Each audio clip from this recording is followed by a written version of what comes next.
Anne of Windy Poplars by Lucy Maud Montgomery. Chapter 1. The First Year. Letter from Anne Shirley, B.A., Principal of Summerside High School, to Gilbert Blythe, Medical Student at Redmond College, Kingsport. Windy Poplars, Spooks Lane, Southside, PEI, Monday, September 12th. Dearest, isn't that an address? Did you ever hear anything so delicious? Windy Poplars is the name of my new home, and I love it. I also love Spooks Lane, which has no legal existence. It should be Trent Street, but it is never called Trent Street, except on the rare occasions when it is mentioned in the Weekly Courier. And then people look at each other and say, "Where on earth is that?" Spooks Lane it is, although for what reason I cannot tell you. I have already asked Rebecca Dew about it, but all she can say is that it has always been Spooks Lane, and there was some old yarn years ago about it being haunted. But she has never seen anything worse looking than herself in it. However, I mustn't get ahead of my story. You don't know Rebecca Dew yet. But you will. Oh, yes, you will. I foresee that Rebecca Dew will figure largely in my future correspondence. It's dusk, dearest. In passing, isn't dusk a lovely word? I like it better than twilight. It sounds so velvety and shadowy and dusky. In daylight I belong to the world.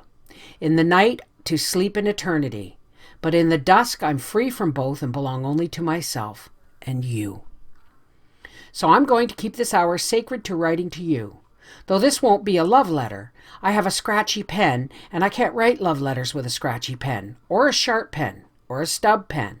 So you'll only get that kind of letter from me when I have exactly the right kind of pen. Meanwhile, I'll tell you about my new domicile and its inhabitants. Gilbert, they're such dears. I came up yesterday to look for a boarding house. Mrs. Rachel Lynde came with me, ostensibly to do some shopping, but really, I know, to choose a boarding house for me.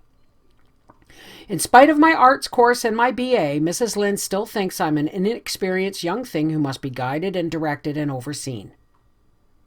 We came by train, and oh, Gilbert, I had the funniest adventure. You know I've always been one to whom adventures came unsought. I just seemed to attract them, as it were. It happened just as the train was coming to a stop at the station. I got up, and stooping to pick up Mrs. Lynde's suitcase, she was planning to spend Sunday with a friend in Summerside, I leaned my knuckles heavily on what I thought was the shiny arm of a seat. In a second I received a violent crack across them, which nearly made me howl. Gilbert, what I had taken for the arm of a seat was a man's bald head. He was glaring fiercely at me and had evidently just waked up. I apologized abjectly and got off the train as quickly as possible. The last I saw of him, he was still glaring. Mrs. Lynde was horrified, and my knuckles are sore yet. I did not expect to have such trouble in finding a boarding house, for a certain Mrs. Tom Pringle has been boarding the various principals of the high school for the last 15 years. But for some unknown reason, she has grown suddenly tired of being bothered and wouldn't take me. Several other desirable places had some polite excuse. Several other places weren't desirable. We wandered about the town the whole afternoon and got hot and tired and blue and headachy. Well, at least I did. I was ready to give up in despair, and then Spooks Lane just happened. We had dropped in to see Mrs. Braddock, an old crony of Mrs. Lynde's, and Mrs. Braddock said she thought the Widows might take me in. I've heard that they want a boarder to pay Rebecca Dew's wages. They can't afford to keep Rebecca any longer unless a little extra money comes in. And if Rebecca goes, who is to milk the old red cow? Mrs. Braddock fixed me with a stern eye as if she thought I ought to milk the red cow, but wouldn't believe me on oath if I claimed it could. What widows are you talking about? Demanded Mrs. Lynde. Why, Aunt Kate and Aunt Chatty, said Mrs. Braddock, as if everybody, even an ignorant B.A., ought to know that. Aunt Kate is Mrs. Amasa Macomber. She's the captain's widow, and Aunt Chatty is Mrs. Lincoln McLean, just a plain widow, but everyone calls them Aunt. They live at the end of Spooks Lane. Spooks Lane? That settled it. I knew I had to board with the widows. Let's go and see them at once, I implored Mrs. Lynde. It seemed to me if we lost a moment, Spooks Lane would vanish back into fairyland. You can see them, but it'll be Rebecca who'll really decide whether they'll take you or not. Rebecca Dew rules the roost at Windy Poplars, I can tell you. Windy Poplars? It couldn't be true. No, it couldn't. I must be dreaming, and Mrs. Rachel Lynde was actually saying it was a funny name for a place. Oh, Captain Macomber called it that. It was his house, you know. He planted all the poplars around it, and mighty proud of it, though he was seldom home and never stayed long. Aunt Kate used to say that was inconvenient, but we never got it figured out whether she meant his staying such a little time or his coming back at all. Well, Miss Shirley, I hope you'll get there. Rebecca Dew's a good cook, and a genius with cold potatoes. If she takes a notion to you, you'll be in clover. If she doesn't, well, she won't, that's all. I hear there's a new banker in town looking for a boarding house, and she may prefer him. It's kind of funny that Mrs. Tom Pringle wouldn't take you. Summerside is full of Pringles, and half Pringles. They're called the royal family, and you'll have to get on their good side, Miss Shirley, or you'll never get along in Summerside High. They've always ruled the roost hereabouts. There's a street called after old Captain Abram Pringle. There's a regular clan of them, but the two old ladies at Maplehurst boss the tribe. I did hear they were down on you. Why should they be? I exclaimed. I'm a total stranger to them. Well, a third cousin of theirs applied for the principalship, and they all think he should have got it. When your application was accepted, the whole kit and boodle of them threw back their heads and howled. Well, people are like that. We have to take them as we find them, you know. They'll be as smooth as cream to you, but they'll work against you every time. I'm not wanting to discourage you, but forewarned is forearmed. I hope you'll make good just despite them. If the widows take you, you won't mind eating with Rebecca Dew, will you? She isn't a servant, you know. She's a far-off cousin to the captain's. She doesn't come to the table when there's company. She knows her place then. But if you were boarding there, she wouldn't consider you company, of course. I assured the anxious Mrs. Braddock that I'd love eating with Rebecca Dew, and dragged Mrs. Lynde away. I must get ahead of the banker. Mrs. Braddock followed us to the door. And don't you hurt Aunt Chatty's feelings, will you? Her feelings are so easily hurt. She's so sensitive, poor thing. You see, she hasn't quite as much money as Aunt Kate, though Aunt Kate hasn't too much either. And then Aunt Kate liked her husband real well, her own husband, I mean, but Aunt Chatty didn't. Didn't like hers, I mean. Small wonder. Lincoln McLean was an old crank, but she thinks people hold it against her. It's lucky this is Saturday. If it was Friday, Aunt Chatty wouldn't even consider taking you. You'd think Aunt Kate would be the superstitious one, wouldn't you? Sailors are kind of like that, but it's Aunt Chatty, although her husband was a carpenter. She was very pretty in her day, poor thing. I assured Mrs. Braddock that Aunt Chatty's feelings would be sacred to me, but then she followed us down the walk. Kate and Chatty won't explore your belongings when you're out. They're very conscientious. Rebecca Dew may. But she won't tell you, and I wouldn't go to the front door if I was you. They only use it for something real important. I don't think it's been opened since Amaze's funeral. Try the side door.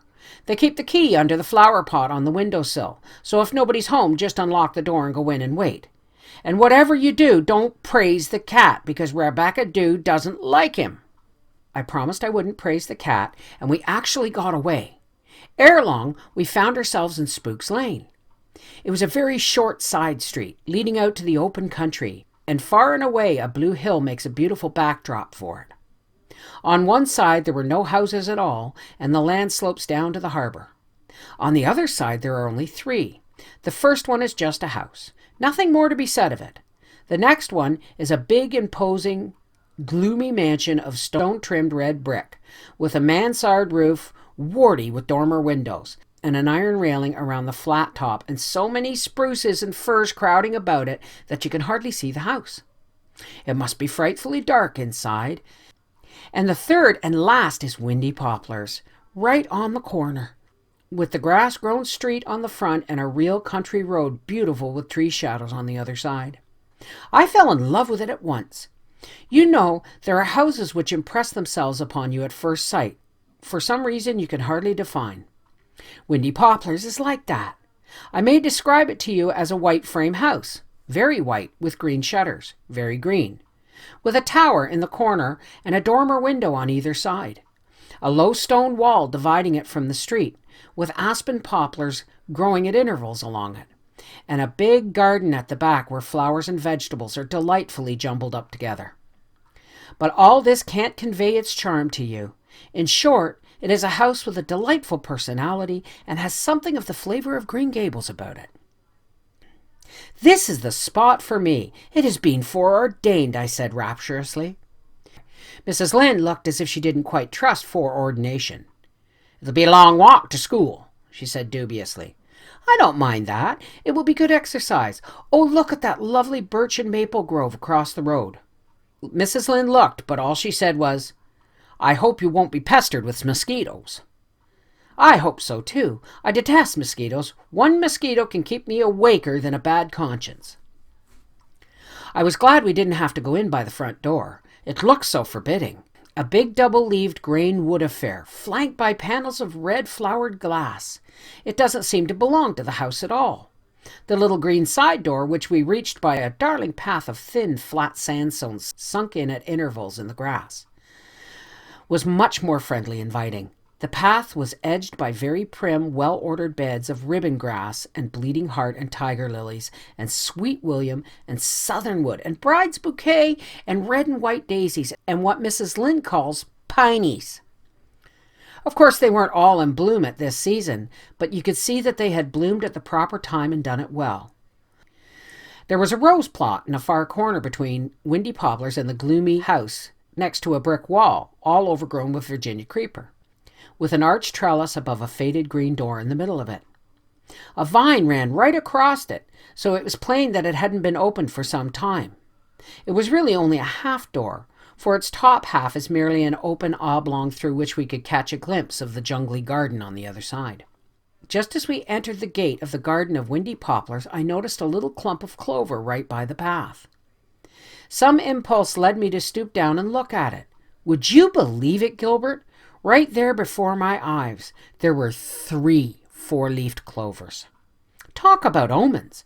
Even the Pringles can't contend against that, and I felt sure the banker hadn't an earthly chance.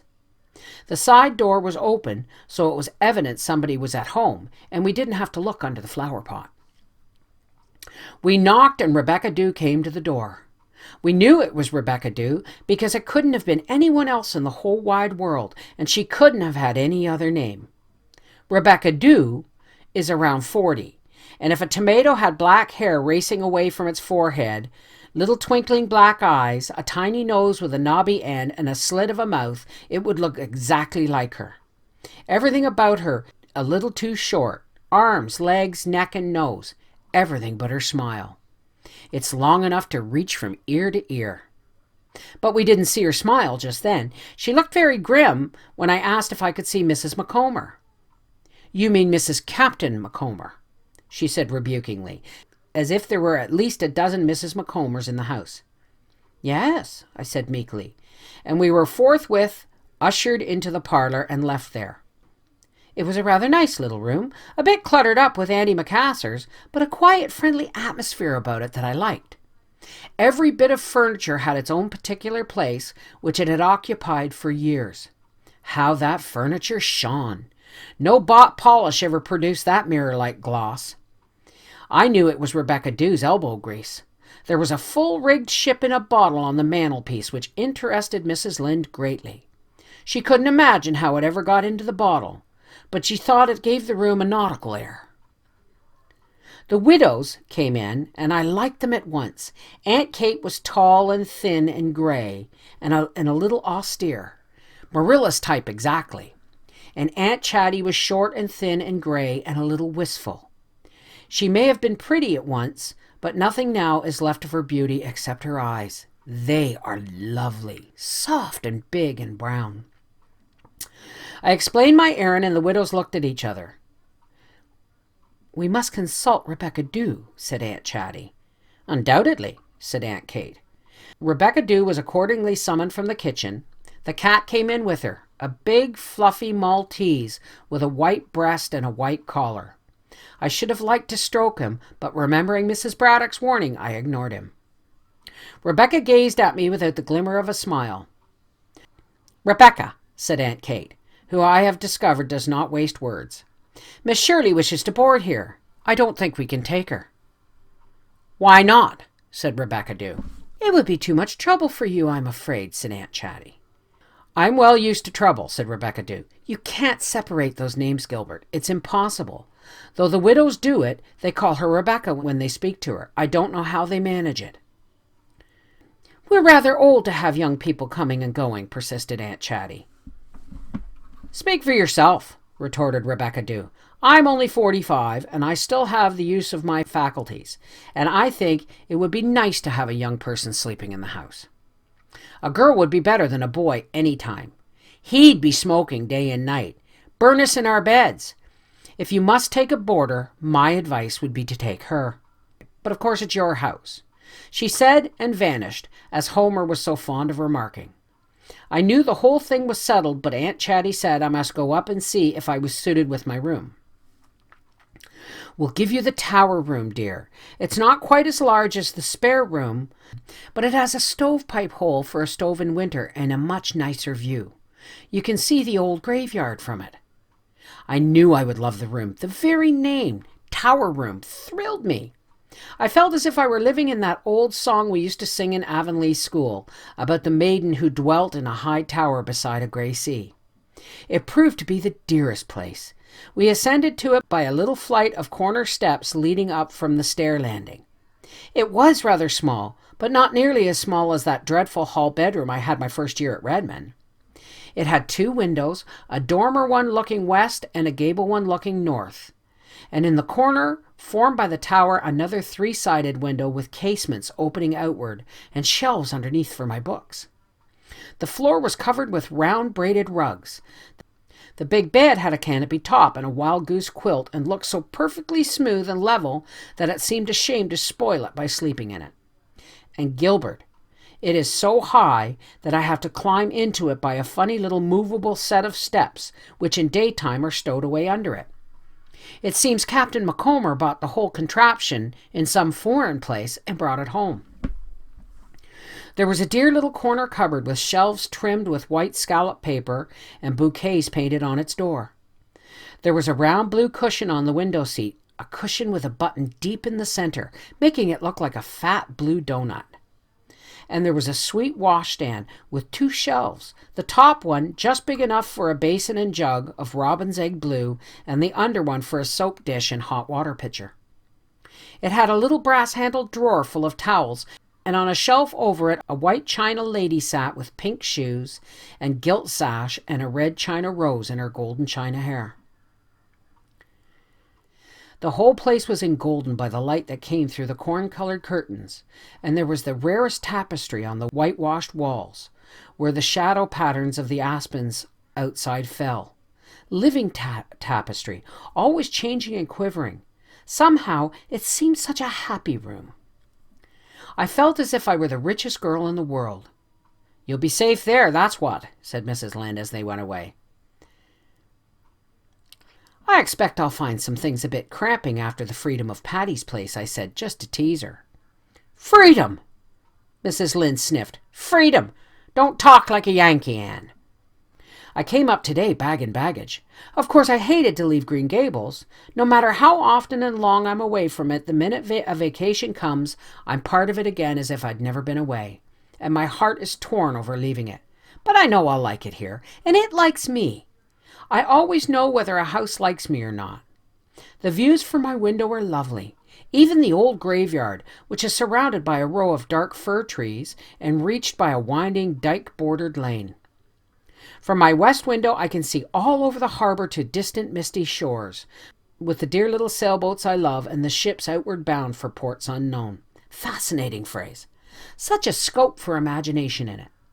From the north window I can see into the grove of birch and maple across the road. You know I've always been a tree worshipper. When we studied Tennyson in our English course at Redmond, I was always sorrowfully at one with poor Enon, mourning her ravished pines. Beyond the grove and the graveyard is a lovable valley, with the glossy red ribbon of a road winding through it and white houses dotted along it. Some valleys are lovable. You can't tell why. Just to look at them gives you pleasure. And beyond it, again, is my blue hill. I'm naming it Storm King, the ruling passion, etc. I can be so alone up here when I want to be. You know, it's so lovely to be alone once in a while. The winds will be my friends. They'll wail and sigh and croon around my tower. The white winds of winter, the green winds of spring, the blue winds of summer, crimson winds of autumn, and the wild winds of all seasons. Stormy wind fulfilling his word. How I've always thrilled to that Bible verse, as if each and every wind had a message for me. I've always envied the boy who flew with the north wind in that lovely old story of George MacDonald's. Some night, Gilbert, I'll open my tower casement and just step out into the arms of the wind, and Rebecca Dew will never know why my bed wasn't slept in that night. I hope when we find our house of dreams, dearest, that there will be winds around it. I wonder where it is, that unknown house. Shall I love it best by moonlight or dawn? That home of the future where we will have love and friendship and work, and a few funny adventures to bring laughter in our old age. Old age. Can we ever be old, Gilbert? It seems impossible. From the left window in the tower, I can see the roofs of the town, this place where I am to live for at least a year. People are living in those houses who will be my friends, though I don't know them yet, and perhaps my enemies. For the ilk of pie are found everywhere under all kinds of names, and I understand the Pringles are to be reckoned with. School begins tomorrow. I shall have to teach geometry. Surely that can't be any worse than learning it. I pray heaven that there are no mathematical geniuses among the Pringles. I've been here for only half a day, but I feel as if I had known the Widows and Rebecca Dew all my life. They've asked me to call them Aunt already, and I've asked them to call me Anne. I called Rebecca Dew Miss Dew once. Miss what? Quoth she. Dew, I said meekly. Isn't that your name? Well, yes, it is, but I ain't been called Miss Dew for so long it gave me quite a turn. You'd better not do it any more, Miss Shirley, me not being used to it. I'll remember, Rebecca Dew, I said, trying my hardest to leave off the Dew, but not succeeding. Mrs. Braddock was quite right in saying Aunt Chatty was sensitive. I discovered that at supper time. Aunt Kate had said something about Chatty's 66th birthday. Happening to glance at Aunt Chatty, I saw that she had, no, not burst into tears. That is entirely too explosive a term for her performance. She just overflowed. The tears welled up in her big brown eyes and brimmed over effortlessly and silently. What's the matter now, Chatty? Asked Aunt Kate rather dourly. It was only my 65th birthday, said Aunt Chatty. I beg your pardon, Charlotte, said Aunt Kate, and all was sunshine again. The cat is a lovely big Tommy cat with golden eyes and an elegant coat of dusty Maltese and irreproachable linen. Aunts Kate and Chatty call him Dusty Miller, because that's his name. And Rebecca Dew calls him that cat, because she resents him and resents the fact that she has to give him a square inch of liver every morning and evening. Cleans his hairs off the parlor arm seat with an old toothbrush whenever he has sneaked in, and hunt him up if he's out late at night. Rebecca Dew has always hated cats, Aunt Chatty tells me, and she hates Dusty especially. Old Mrs. Campbell's dog, she kept a dog then, brought him here 2 years ago in his mouth. I suppose he thought it was no use to take him to Mrs. Campbell, such a poor miserable little kitten all wet and cold, with its poor little bones almost sticking through its skin. A heart of stone couldn't have refused its shelter, so Kate and I adopted it, but Rebecca Dew has never really forgiven us. We were not diplomatic at the time. We should have refused to take it in. I don't know if you've noticed, Aunt Chatty looked cautiously around the room between the dining room and the kitchen, how we managed Rebecca Dew. I had noticed it, and it was beautiful to behold. Summerside and Rebecca Dew may think she rules the roost, but the Widows know differently. We didn't want to take the banker. A young man would have been so unsettling, and we would have had to worry so much if he didn't go to church regularly. But we pretended we did, and Rebecca Dew simply wouldn't hear of it. I'm so glad we have you, dear. I feel sure you'll be a very nice person to cook for. I hope you'll like us all. Rebecca Dew has some fine qualities. She was not so tidy when she came 15 years ago as she is now. Once, Kate had to write her name, Rebecca Dew, right across the parlor mirror to show the dust. But she never had to do it again. Rebecca Dew can take a hint. I hope you'll find your room comfortable, dear. You may have to have the window open at night. Kate does not approve of night air, but she knows boarders must have privileges. She and I sleep together, and we have arranged it so that one night the window is shut for her and the next it is open for me. One can always work out little problems like that, don't you think? Where there is a will, there is always a way. Don't be alarmed if you hear Rebecca prowling a good deal in the night. She's always hearing noises and getting up to investigate them. I think that's why she didn't want the banker. She was afraid she might have to run into him in her nightgown. I hope you don't mind Kate not talking much. It's just her way, and she must have so many things to talk of. She was all over the world with Amasa Macomber in her young days. I wish I had the subjects for conversation she has, but I've never been off P.E. Island. I often wondered why things should be arranged so. Me loving to talk with nothing to talk about, and Kate with everything and hating to talk. But I suppose Providence knows best. Although Aunt Chatty is a talker all right, she didn't say all this without a break. I interjected remarks at suitable intervals, but they were of no importance. They keep a cow which is pastured at Mr. James Hamilton's up the road, and Rebecca Dew goes there to milk her. There is any amount of cream, and every morning and evening I understand Rebecca Dew passes a glass of new milk through the opening in the wall to Mrs. Campbell's woman. It is for little Elizabeth, who must have it under doctor's orders. Who the woman is, or who little Elizabeth is, I have yet to discover. Mrs. Campbell is the inhabitant and owner of the fortress next door, which is called the Evergreens. I don't expect to sleep tonight. I never do sleep my first night in a strange bed, and this is the very strangest bed I've ever seen. But I won't mind. I've always loved the night. I like lying awake and thinking over everything in life, past, present, and to come, especially to come. This is a merciless letter, Gilbert. I won't inflict such a long one on you again, but I wanted to tell you everything, so that you could picture my new surroundings for yourself. It has come to an end now, for far up the harbor the moon is sinking into Shadowland. I must write a letter to Marilla yet. It will reach Green Gables the day after tomorrow, and Davy will bring it home from the post office, and he and Dora will crowd around Marilla while she opens it, and Mrs. Lynde will have both ears open. Oh, that has made me homesick. Good night, dearest, from one who is now and forever will be fondestly yours, Anne Shirley.